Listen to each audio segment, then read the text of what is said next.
بسم الله الرحمن الرحيم. السلام عليكم ورحمة الله وبركاته.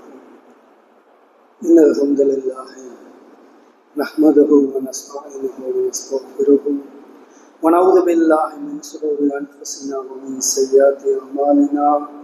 من يهده الله فلا مضل له ومن يضلل فلا هادي له. وأشهد أن لا إله إلا الله وأشهد أن محمدا عبده ورسوله. أما بعد فقد قال الله تعالى في محكم التنزيل العليم والفرقان المجيد. فأعوذ بالله من الشيطان الرجيم. بسم الله الرحمن الرحيم.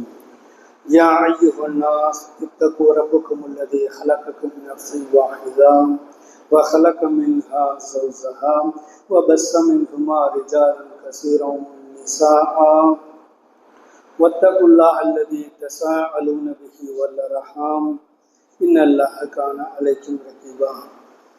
يا أيها الذين آمنوا اتقوا الله حق تقاته ولا تموتن إلا وأنتم مسلمون. يا أيها الذين آمنوا اتقوا الله وقولوا قولا سديدا يصلح لكم أعمالكم ويغفر لكم ذنوبكم ومن يطع الله ورسوله فقد فاز فوزا عظيما. صدق الله العظيم. اللهم صل على وعلى آل محمد كما صليت على إبراهيم وعلى آل إبراهيم إنك حميد مجيد. اللهم بارك على محمد وعلى آل محمد كما باركت على إبراهيم وعلى آل إبراهيم إنك حميد مجيد. அளவற்ற பொருளாளனும் நிகரில்லா பெரும்புடனுமாகி எல்லாம் வல்ல அந்த ஏக இறைவனுடைய அருள் நம் உயிரிலும் மேலான நபிகள் நாயகம் ஸல்லல்லாஹு அலைஹி வஸல்லம் அவர்கள் மீதும் அவர்களை பின்பற்றி வாழ்ந்த சத்திய சஹாபாக்கள் சஹாபிய பெண்மணிகள் குறிப்பாக இந்த ஜும்மா என்ற கடமையை நிறைவேற்ற வருவதற்கக்கூடிய நாம் அனைவரின் மீதும் அந்த ஏக இறைவனுடைய அருள் என்றென்றும் நிலவட்டுமாக. இந்த உலகத்தில் பார்த்தோம் என்று சொன்னால் பல்வேறு விதமான கொள்கை கோட்பாடுகள், இன்னும் எத்தனையோ விதமான ஜாதி மதங்கள் வழிமுறைகள் எவ்வளவோ இருக்கின்றன. இவற்றிற்கு மத்தியில் இஸ்லாமியர்களாக நாம் ஒவ்வொருவரும் நம்மை அறிமுகப்படுத்துகின்றோம், இயன்றளவு வாழ்ந்து கொண்டும் இருக்கின்றோம். இப்படி இருக்கும் தருணத்திலே இஸ்லாமிய மார்க்கம் ஒரு முஸ்லிமான ஆண் ஒரு முஸ்லிமான பெண் தன்னுடைய வாழ்க்கையை எவ்வாறு அமைத்துக் கொள்ள வேண்டும் என்று வழிகாட்டுகின்றதோ அப்படி முழுமையாக நம்முடைய வாழ்க்கைகளை நாம் அமைத்திருக்கின்றோமா? ஏனென்று சொன்னால் இன்று பார்க்கக்கூடிய நேரத்திலே பல்வேறு மக்கள் புலம்புவார்கள். அது வியாபாரமாக இருந்தாலும், இன்னும் அவர்கள் செய்கின்ற பல்வேறு விதமான பணிகளாக இருந்தாலும் புலம்புவதை பார்க்கலாம். இப்ப நாம் யாராக இருந்தாலும் நம்முடைய நண்பர்களிடத்திலே அல்லது உறவினர்களிடத்திலே நாம் விசாரிக்கக்கூடிய நேரத்திலே நீங்கள் நன்றாக இருக்கின்றீர்களா? விசாரிக்கக்கூடிய நேரத்திலே எல்லோரும் சொல்லுவோம், நல்லா இருக்கிறேங்க, நன்றாக உள்ளேன். இந்த பதில் நம்மிடத்துல வரும். அதே நேரத்துல அந்த மக்களிடத்துல ஆணாக இருக்கட்டும் பெண்ணாக இருக்கட்டும் அவர்களிடத்துல அவரோடு நெருங்கி பழகக்கூடிய மக்கள் விசாரிக்கக்கூடிய நேரத்திலே நீங்கள் மன அமைதியோடு நிம்மதியாக உங்களுடைய வாழ்க்கை இருக்கின்றதா என்று விசாரிக்கக்கூடிய நேரத்திலே அதிகமான மக்கள் சொல்லுவார்கள், எங்க என்னுடைய வாழ்க்கை? இப்ப என்னுடைய வாழ்க்கை என்பது பல்வேறு விதமான இக்கட்டுகள் பல்வேறு விதமான நெருக்கடிகளோடு என்னுடைய வாழ்க்கை செல்லுகின்றது. இப்ப மன அமைதியை பொறுத்தளவுல அதிகமான மக்கள் சொல்லுவோம், நிம்மதி எங்கே இருக்கின்றது? அதனாலதான் பாத்தீங்கன்னா சில நேரங்கள்ல மக்கள் சொல்லுகின்றார்கள், ஒரு மருத்துவர் கூட சொன்னார்கள், நீங்கள் மக்களுக்கு மத்தியில பேசக்கூடிய நேரத்திலே பல்வேறு மக்களை பொறுத்தளவுல நிம்மதி அற்றவர்களாக அவருடைய வாழ்க்கை இருக்கின்றது. இப்ப நிம்மதியை கருதி மக்களை பொறுத்தளவுல அவர்கள் அலைந்து கொண்டிருக்கின்றார்கள். எங்கே நமக்கு நிம்மதி கிடைக்கும்? சில நேரங்களில் நம்ம கூட சொல்லுவோம், இந்த ரமலான் முடியட்டும், நிம்மதி எங்கேயாவது ஒரு 3 நாளைக்கு போயிட்டு வரணும், வெளியே சுற்றுலா சென்று வர வேண்டும், அல்லது நிம்மதியாக இருக்க வேண்டும். அப்ப இந்த நிம்மதி இல்லை என்று சொல்லக்கூடிய இந்த தன்மையை பொறுத்தளவுல இது யாருக்கு? வயதானவர்கள் அவர்களுக்கும் இருக்கின்றது, இளமை பருவத்தில் இருக்கக்கூடிய ஆண்கள் பெண்களுக்கும் இருக்கின்றது, கல்லூரிக்கு போகக்கூடிய மக்களுக்கும் இருக்கின்றது, பள்ளிக்கூடங்கள் செல்லக்கூடிய சிறுவர்கள் சிறுமிகளாக இருந்தாலும் இதற்கு விதிவிலக்கெல்லாம் கிடையாது. ஒரு சாதாரண சின்ன பையனை கேட்டீங்கன்னா கூட எனக்கு அவ்வளவு துன்பங்கள் இருக்கின்றது. என்ன காரணம்? பரீட்சை ஆரம்பித்தது என்று சொன்னால் என்னுடைய தாயும் என்னுடைய தந்தை சொல்லுவாங்க, பாரு அந்த பையன் 180 எடுக்க போறான், நீ எவ்வளவு எடுக்க போற? இப்ப அந்த ஒப்பீடுகளை பொறுத்தளவுல அந்த பையன் இவ்வளவு எடுக்கிறான், நீ ஏன் கம்மியா எடுக்கிற? உண்மையில் யதார்த்த நிலையை பொறுத்தளவுல எந்த ஒரு ஆண்கள் பெண்கள் யாராக இருக்கட்டும் எல்லோரையும் எல்லாம் ஒரே மாதிரியா படைத்து வைத்திருக்கின்றான். நம்மளே சொல்லுவோம் எல்லாரும் ஒரே மாதிரி இல்லைங்க. சில நேரங்கள்ல நம்முடைய விரல்களை உதாரணம் சொல்லி கூட சொல்லுவோம், 5 விரல் இருக்கின்றது, 5 விரலும் ஒரே மாதிரி கிடையாது. ஒரு கட்ட விரல், ஆட்காட்டி விரல், நடு விரல், உதாரணம் சொல்லுவோம், மோதிர விரல், சுண்டு விரல். அப்ப 5 விரல் இருக்கின்றது, 5 விரலும் ஒரே மாதிரி கிடையாது. இப்ப மக்கள் ஆண்கள் பெண்கள் யாராக இருந்தாலும் மார்க்கம் நமக்கு வழிகாட்டுகின்றது, ஒவ்வொரு மக்களும் தங்கள் வாழ்க்கைகளை எப்படி அமைத்துக் கொள்ள வேண்டும். அப்போ ஒரு மனிதனுக்கு மன அமைதி வேண்டும் என்று சொன்னால் இஸ்லாமிய மார்க்கம் மிகச்சிறந்த வழிமுறை காட்டுகின்றது. அப்படிப்பட்ட அந்த வழிமுறைகளை பின்பற்றக்கூடியவர்களாக, அந்த வழிமுறையை ஏற்று சிந்தித்து செயல்படக்கூடியவர்களாக எவ்வளவு மக்கள் இருக்கின்றோம். அல்லாஹ் சொல்ற பொழுது இன்னபி ஸாலிகல் திக்ரா லிமன் கானலஹு கல்புன் அவ் அல்கஸம வஹுவ ஸஹீத். அல்லாஹ் சொல்லுகின்ற பொழுது யாருக்கு உள்ளம் உள்ளதோ, கவனமாக கேட்கின்றார்களோ அவர்களுக்கு இந்த குர்ஆனிலே படிப்பினை உள்ளது. இப்ப யாருக்கு உள்ளம் இருக்கின்றதோ அல்லது கவனமாக செவியுகின்றாரோ அவருக்கு இந்த குர்ஆனிலே படிப்பினை இருக்கின்றது என்று அல்லாஹ்வுடைய வசனம் சொல்லுகின்றது. அதே போன்று இன்னொரு அல்லாஹ் சொல்கின்ற பொழுது வலக்கது சர்ரஃப்னா ஃபீ ஹாதல் குர்ஆன் லின்னாஸி மின் குல்லி மஸலின். அல்லாஹ் சொல்கின்ற பொழுது ஒவ்வொரு முன்மாதிரியும் இந்த குர்ஆனிலே மனிதர்களுக்காக நாம் முன்மாதிரியாக வழிகாட்டி இருக்கின்றோம் என்று அல்லாஹ் தஆலா சொல்லி காண்பிக்கின்றான். அப்ப எந்த ஒரு செயலாக இருந்தாலும் நீங்கள் எப்படி அமைத்துக் கொள்ள வேண்டும், உங்கள் செயல்பாடுகளை நீங்கள் எப்படி செய்யக்கூடாது, இப்படி எல்லா விஷயங்களையும் மனிதர்களுக்காக நாம் வழிகாட்டி இருக்கின்றோம் என்று அல்லாஹ் தஆலா சொல்லி காண்பிக்கின்றான். அப்ப அந்த அடிப்படையில இந்த உள்ளத்தை பொறுத்தளவுல நபிகளார் கூட சொன்னார்கள், இன்னமல் ஆமாலு பின்னியாத், உங்கள் செயல்களை பொறுத்தளவுல எப்படி அமைந்திருக்கும் என்று சொன்னால் உங்கள் சிந்தனை எப்படி உள்ளதோ, உங்கள் எண்ணம் எப்படி உள்ளதோ அப்படித்தான் உங்கள் வாழ்க்கை இருக்கும் என்று நபிகள் ஸல்லல்லாஹு அலைஹி வஸல்லம் அவர்கள் சொல்லி காண்பித்தார்கள். அதே போன்று இந்த உள்ளத்தை பொறுத்தளவுல அல்லாஹ் இன்னும் சொல்லுகின்ற பொழுது உள்ளத்தின் மீதும் அதை வடிவமைத்ததன் மீதும் சத்தியமாக சொல்லிவிட்டு அல்லாஹ் சொல்லுகின்றான், அதன் உள்ளம் நன்மையை தீமையை அதற்கு அவன் அறிவித்தான். சொல்லிவிட்டு அல்லாஹ் சொல்லுகின்ற பொழுது கது அஃப்லஹ மன் ஸக்காஹா, அதை தூய்மைப்படுத்துகின்றவர் வெற்றி பெற்றார். வகது ஹாப மன் தஸ்ஸாஹா, அதை களங்கப்படுத்தியவர் நஷ்டமடைந்தார். அப்ப அல்லாஹ் சொல்லுகின்ற பொழுது இந்த உள்ளத்தை பொறுத்தளவுல நீங்கள் தூய்மையாக வைத்துக் கொள்ளுங்கள். அந்த உள்ளத்திற்கு நன்மை தீமை இரண்டையும் நாம் வழிகாட்டி இருக்கின்றோம். அப்ப இந்த உள்ளத்தை யார் தூய்மையாக வைத்திருக்கின்றாரோ அவர் வெற்றியாளர், யார் அவற்றை களங்கப்படுத்துகின்றாரோ அவர் நஷ்டமடைந்தார். அல்லாஹ் தஆலா சொல்லி காண்பிக்கின்றான். இப்ப நம்முடைய உள்ளம் என்பது எதை சிந்தித்துக் கொண்டிருக்கின்றது? அப்ப நம்முடைய உள்ளத்தை பொறுத்தளவுல தூய்மையானதாக நம்முடைய உள்ளம் அமைந்திருக்கின்றதா அல்லது அதற்கு மாற்றமாக நம்முடைய செயல்பாடுகளை பொறுத்தளவுல இன்றைக்கு எந்த ஒரு பணி செய்வதாக இருந்தாலும் அல்லாஹ்வும் அல்லாஹ்வுடைய தூதரவர்களும் எப்படி வழிகாட்டினார்களோ அப்படி நம்முடைய செயல்பாடுகள் அமைந்திருக்கின்றதா அல்லது நம்முடைய எதிர் வீட்டார் எப்படி இருக்கிறார், நம்முடைய பக்கத்து வீட்டார் எப்படி இருக்கிறார், நமக்கு மேல் இருக்கக்கூடிய குடியிருக்கக்கூடிய அவருடைய வாழ்க்கை எப்படி இருக்கின்றது, மார்க்கம் எப்படி வழிகாட்டி கொண்டதோ அப்படி நம்முடைய வாழ்க்கை இருக்கின்றதா அல்லது மற்ற மக்களை பார்த்து இவர்கள் இப்படி இருக்கின்றார்கள் நாமும் இருக்க வேண்டும். அப்ப பிற மக்களை பார்த்து நம்முடைய வாழ்க்கையை நாம் தீர்மானிக்கின்றோமா அல்லது மார்க்கம் சொல்லுகின்ற வகையில நம்முடைய வாழ்க்கையை நாம் தீர்மானிக்கின்றோமா? நபிகள் ஸல்லல்லாஹு அலைஹி வஸல்லம் அவர் சொன்னார்கள், உடலிலே ஒரு சதை துண்டு உள்ளது, அது சீராக இருந்தால் உடல் முழுவதும் சீராகிவிடும். அது சீர்கெட்டு விட்டால் உடல் முழுவதும் சீர்கெட்டு விடும். சொல்லிவிட்டு சொன்னார்கள், அறிந்து கொள்ளுங்கள், அதுதான் உள்ளம். அப்ப இந்த உள்ளத்தை பொறுத்தளவுல அது தூய்மையானதாக சீரானதாக இருக்க வேண்டும். பல்வேறு நேரங்களில் புலம்புவோம், நான் பல்வேறு பணிகள் செய்கின்றேன், அது சீராக அமைவதில்லை, சீராக வருவதில்லை. என்ன காரணம்? இப்ப என்னுடைய உள்ளத்தை பொறுத்தளவுல தடுமாற்றத்தோடு என்னுடைய உள்ளம் இருக்கின்றதா அல்லது சீராக இருக்கின்றதா? இப்ப எத்தனை ஆண்கள் பெண்களுடைய உள்ளம் சீராக உள்ளதோ நபிகளார் சொல்லுகின்றார்கள், அந்த உடலும் சீராக இருக்கும். அந்த உள்ளம் சீர்கெட்டு போனது என்று சொன்னால் உடல் முழுவதும் சீர்கெட்டு போகும். இப்ப நம்முடைய செயல்பாடு, நம்முடைய தன்மைகளை பொறுத்தவரை நாம் எப்படி அமைத்திருக்கின்றோம்? ஒருவரை பார்த்து நம்முடைய செயல்பாடுகள் அமைகின்றதா அல்லது மார்க்கத்தின் அடிப்படையில் அமைந்திருக்கின்றதா? அப்ப இந்த புனிதமுக ரமலான் மாதத்தை அடைந்திருக்கின்றோம்.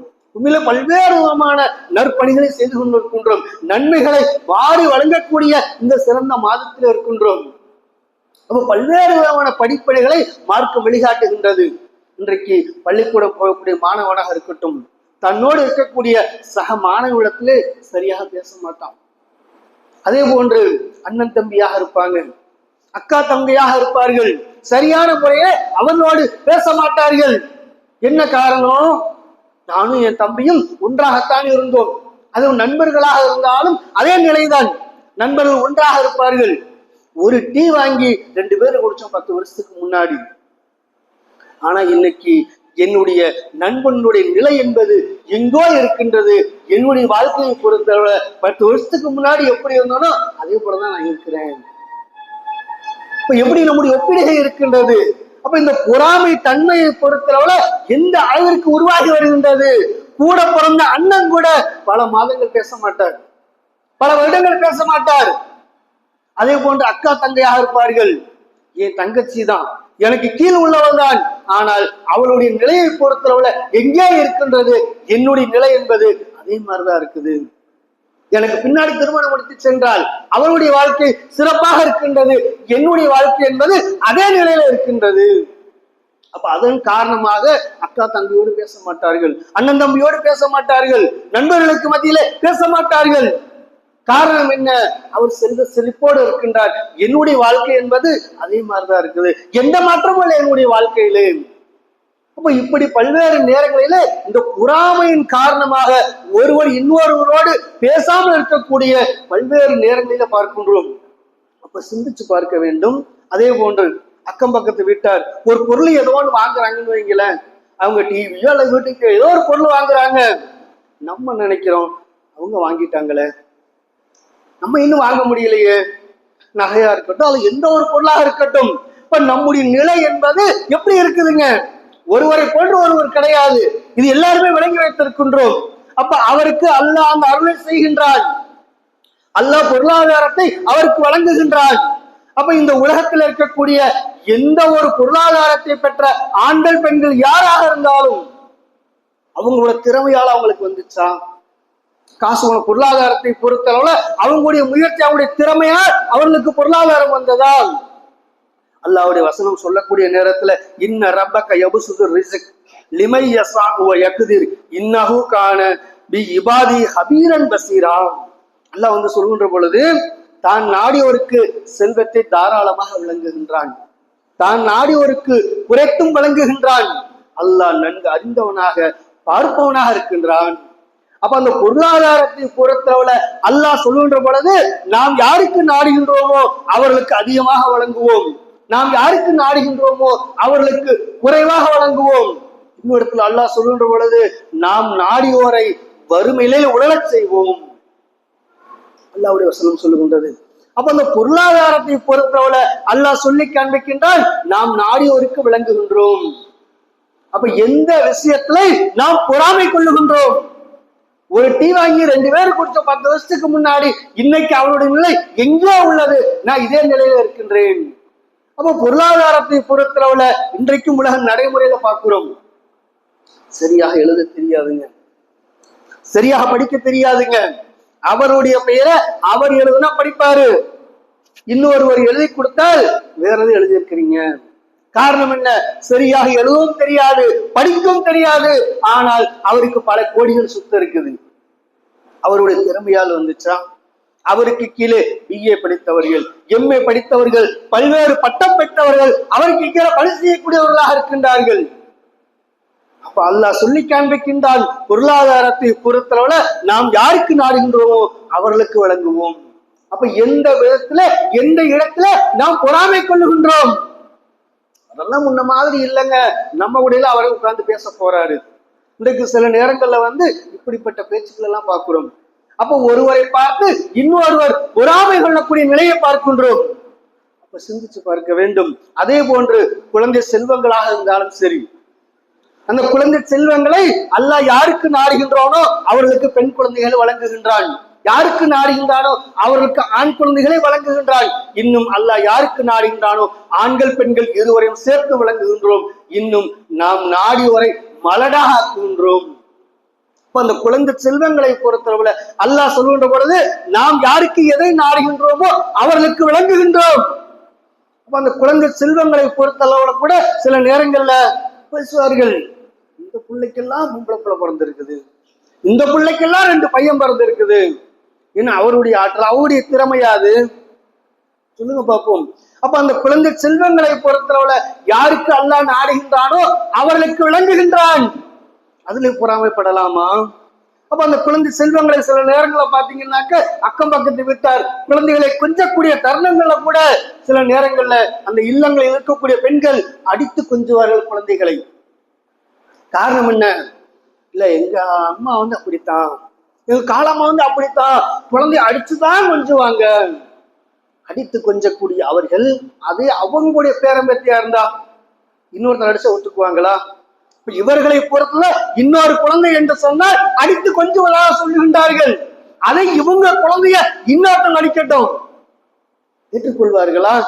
இவளுக்கெல்லாம் 2 பையன் பிறந்து இருக்குது, இந்த கலர்ல இருக்குது, நிறத்தை வைத்தெல்லாம் பொறாமை பார்க்கின்றோம். எங்க வீட்டுல இந்த நிறத்துல இருக்குது, அங்கே பொறுத்தவரை இந்த நிறமாக உள்ளது. அப்ப நிறத்தை வைத்தெல்லாம் பொறாமை கொள்வதை பார்க்கின்றோம்.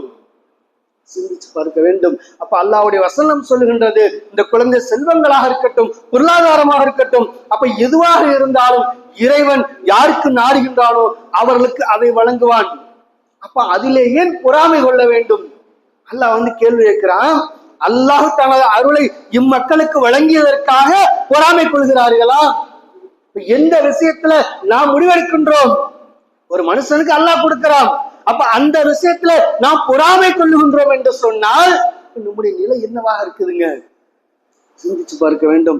அதே போல அல்லாஹ் இன்னும் கேட்கக்கூடிய நேரத்துல அடியார்களில் தான் நாடியோருக்கு தனது அருளை அல்லாஹ் வழங்கியது பொறாமை கொள்ளாதீர்கள். அல்லாஹ் யாருக்கு எதை வேணாலும் கொடுப்பான். அப்ப அந்த விஷயத்துல நீங்கள் பொறாமைப்படாதீர்கள். அந்த பொறாமை என்னும் குணம் நம்மிடத்துல வந்தது என்று சொன்னால் அன்பு பாசங்கள் எல்லாம் அகன்று விடும். காரணம் என்ன? சில நேரங்கள்ல நம்ம கூட அனுபவப்பட்டிருப்போம். யாராவது ஒருத்தர் அக்கம் பக்கத்து வீட்டார் ஒரு வாகனம் வாங்கியிருப்பாங்க. போகக்கூடிய நேரத்துல இந்த பொறாமையுடைய தன்மை எந்த அளவிற்கு செல்லும் என்று சொன்னால் நம்முடைய உள்ளத்துல இருக்கக்கூடிய அன்பு பாசத்தை அகற்றிவிடும்.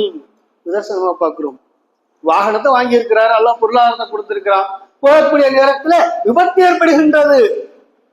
அவனுக்கு அப்படித்தான் வேணும். அந்த பொறாமையுடைய தன்மை எந்த அளவுக்கு கொண்டு போகுதுங்க? ஒரு விபத்து இயற்கையாக ஏற்படுகின்றது. அந்த நேரத்தில் கூட அந்த ஒரு கருணை உள்ளம் என்பது அகற்றப்பட்டு அவன் ரொம்ப ஆடினால அதை அனுபவிக்கிறான். ஒரு உடல்நிலை சரியெல்லாம் போகட்டும், ஒரு உடல்ல ஒரு பாதிப்பு என்று சொன்னால் அதற்கும் அப்படி பேசுவது பார்க்கிறோம். 4 பேருக்கு நல்லது செய்யணும் இல்ல, எல்லாம் எனக்கு என்று வைத்துக் கொண்டால் அப்படித்தான் ஏற்படும். நபிகளார் சொன்னார்கள், ஒருவர் உடல்நிலை சரியில்லாமல் நோயாய்ப்பட்டிருந்தால் அவரை நீங்கள் நலம் விசாரியுங்கள், அது உங்களுக்கு நன்மை பெற்று தரும். அப்ப அவர் இந்த பொருளாதாரத்தை கொடுக்கல அல்லது இந்த நிலையை இருக்கின்றார், அதனால அவருக்கு அப்படி வேண்டும் என்று நாம் நினைக்கின்றோமா? அப்ப அந்த பொறாமை தன்மையை பொறுத்தளவுல அக்கா தங்கை பாசமாக இருக்கட்டும், அண்ணன் தம்பி பாசமாக இருக்கட்டும், நண்பர்களுக்கு மத்தியில் இருக்கக்கூடிய அன்பு பாசமாக இருக்கட்டும், இது எல்லாத்தையுமே அகற்றக்கூடிய மிகப்பெரிய கொடுமையான குணம் கொண்டது இந்த பொறாமை என்று சொல்லக்கூடிய இந்த ஒரு தன்மை. அப்ப இந்த தன்மை நம்மிடத்துல இருக்கலாமா? அப்ப சிந்திச்சு பார்க்க வேண்டும். அல்லாஹ் கேட்கின்றான், நீங்கள் பொறாமைப்படாதீர்கள். அல்லாஹ்வுடைய வசனம் சொல்லுகின்றது. அதே போல இன்னும் அல்லாஹ் சொல்லுகின்ற பொழுது, ஒரு பொறாமை என்னும் ஒரு தன்மை ஒரு மனிதனிடத்தில் வந்தது என்று சொன்னால் சத்தியத்தை கூட மறுத்து விடுவான். அல்லாஹ் வந்து சொல்லி காட்டுற எப்படி சொல்லுகின்றான், அல்லாஹ்விடம் மார்க்கம் என்பது இஸ்லாமே. வேதம் கொடுக்கப்பட்டோர் தம்மிடம் விளக்கம் வந்த பின்பு அவர்கள் தங்களுக்கு மத்தியில் அந்த பொறாமை ஏற்பட்டதன் காரணமாக முரண்பட்டனர். சத்தியம் வருகின்றது, உண்மை வருகின்றது, அதை கூட மறுக்கின்றார்கள். காரணம் என்ன? அந்த பொறாமையுடைய வெளிப்பாடு. அந்த பொறாமையை பொறுத்தவரை ஒரு நபர் சொல்லுவார், அது சரியான சத்தியமா இருக்கும், இவன் சொல்லி எல்லாம் நான் கேட்க முடியுமா? அப்ப அந்த ஒரு பொறாமை யாராக இருந்தாலும் அந்த தன்மை நம்மிடத்துல வந்தது என்று சொன்னால் சொல்லக்கூடிய கருத்துக்கள் சத்தியமானதாக இருந்தாலும் அவற்றை மறுத்து விலகி விடுவோம். அல்லாஹ் எச்சரிக்கை செய்கின்றான். அப்ப அந்த பொறாமை என்னும் தன்மையை பொறுத்தளவுல நமக்கு இவ்வளவு பெரிய பாதிப்பு ஏற்படுத்தக்கூடியதாக இருக்கின்றது. அதே போன்று இன்னும் பாத்தீங்கன்னாக்கா அந்த பொருளாதாரத்தை பொறுத்தளவுல ஏனென்று சொன்னால் நபிகள் நாயகம் ஸல்லல்லாஹு அலைஹி வஸல்லம் அவர்கள் எந்த ஒரு விஷயமாக இருந்தாலும் நமக்கு வழிகாட்டி தருகின்றார்கள். இன்றைக்கு பொருளாதாரத்தை பார்க்கிறோம், அவங்க அப்படியெல்லாம் இருக்கிறாங்க, இவர்கள் இப்படி எல்லாம் இருக்கின்றார்கள். அப்ப இந்த பொருளாதாரத்தை வைத்து நாம் அளவிடுகின்றோமே, சிந்திச்சு பார்க்க வேண்டும். நபிகள் நாயகம் ஸல்லல்லாஹு அலைஹி வஸல்லம் சொன்னார்கள், செல்வத்திலும் தோற்றத்திலும் தம்மை விட சிறந்த ஒருவர் கண்டார் என்று சொன்னால் அவருக்கு கீழ்நிலையில் இருக்கக்கூடிய ஒருவரை அவர் பார்க்கட்டும். அல்லாஹ்வுடைய தூதர் அவர்கள் இவ்வளவு ஒரு சிறந்த வழிமுறை காட்டி தர்றாங்க. நம்ம பார்க்க பொருளாதாரத்துல 4 பேர் நல்லா இருக்கிற மாதிரி தெரியும், ஆனால் பல நூற்றுக்கணக்கான ஆயிரக்கணக்கான மக்கள் நமக்கு கீழே இருப்பார்களே, அதை பார்க்க வேண்டும் என்று சொல்லி நபிகள் நாயகம் ஸல்லல்லாஹு அலைஹி வஸல்லம் அவர்கள் நமக்கு வழிகாட்டுகின்றார்கள். இப்ப எத்தனை பேர் இடத்துல நபி வழி நம்முடைய என்று சொல்லுகின்றோம், நம்மிடத்துல இந்த அல்லாஹ்வுடைய தூதர்கள் சொன்ன செய்தி நடைமுறையில இருக்கின்றதா? இவங்கெல்லாம் இப்படி இருக்கிறாங்க, இவரெல்லாம் இப்படி இருக்கின்றார்கள், ஆனால் பல்லாயிரக்கணக்கான மக்களை விட அல்லாஹ் நம்மை நன்றாக வைத்திருக்கின்றான். பல்லாயிரக்கணக்கான மக்கள் இன்னைக்கு உலகத்துல பார்க்கின்றோம், நோயப்பட்டவர்களாக, பல்வேறு விதமான உடல் பாகங்களில் பாதிப்பு ஏற்பட்டவர்களாக எவ்வளவு மக்கள் இருக்கின்றார்கள். ஆனா அல்லாஹ் நம்மை ஆரோக்கியமாக வைத்திருக்கின்றானே. அப்ப சிந்திச்சு பார்த்திருக்கிறோமா? அல்லாஹ்வுடைய தூதரவர்கள் இதுல வழிகாட்டி தருகின்றார்கள், உங்களுக்கு மேல் உள்ளவரை நீங்கள் கண்டால் உங்களுக்கு கீழே இருக்கக்கூடிய மக்களை பாருங்கள், அது அதிகமான மக்கள் இருப்பார்கள் என்று அல்லாஹ்வுடைய தூதரவர்கள் நமக்கு வழிகாட்டி தருகின்றார்கள். அதே போல இந்த உள்ளத்தை பொறுத்தவரை சிறந்ததாக சிறப்பாக வைத்திருக்க வேண்டும். நபிகள் நாயகம் ஸல்லல்லாஹு அலைஹி வஸல்லம் அவர்கள் சஹாபாக்கள் எல்லாருமே இருக்கிறாங்க. அந்த நேரத்தில் அல்லாஹ்வுடைய தூதரவர்கள் சொல்லுகின்றார்கள், இப்பொழுது இந்த பாதையின் வழியாக ஒரு சொர்க்கவாசி வருவார். அல்லாஹ்வுடைய தூதர் சொல்லுகின்றார்கள். சொன்னவன ஒரு மனிதர் வருகின்றார். அப்ப மீண்டும் 2வது நாள் அல்லாஹ்வுடைய தூதரவர்கள் 2வது நாள் மீண்டும் சொல்லுகின்றார்கள், இந்த வழியாக இப்பொழுது ஒரு சொர்க்கவாசி வருவார். மீண்டும் 3வது நாள் அல்லாஹ்வுடைய தூதரவர்கள் அந்த 3வது நாளும் சொல்லுகின்றார்கள், இப்பொழுது இந்த வழியாக ஒரு சொர்க்கவாசி வருவார். அதே மனிதர் தான் வர்றாரு. 3 நாள் கடக்கின்றது.